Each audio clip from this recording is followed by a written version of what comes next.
أصلًا. يعني نخش بقى التاني دونجا، دونجا جاب جون، بعد الجون جاب إنذار من الدقيقة 8 لحد الدقيقة 45 والّا الدقيقة 48 ما فيش دونجا.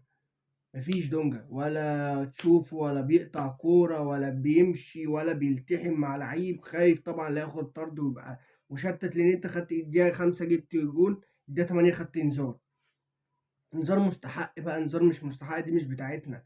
بنلعب على الماتش حتى لو ما خدش إنذار، هو دونجا أصلًا مش باين. ده هو جاب جون كده، هو أصلًا اللي عامل الكورة عاملها عرضية بدماغه، هي اللي راحت ناحية الجون.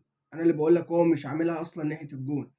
بس هو دونجا لعيب برضه بالونة نافخينه على الفاضي واحنا اللي نفخناه على الفاضي، او هو كان لعيب بس ده مش مستوى لعيب خط نص اللي يمسك لك الدنيا ويربط لك ما بين الدفاع وما بين الهجوم. مش هو ده، مش ده دونجا خالص، ولا هو ده اللعيب اللي انت هتبقى تبني عليه للهجوم وتبني عليه للدفاع، وهو ده اللي يمسك لك الكورة.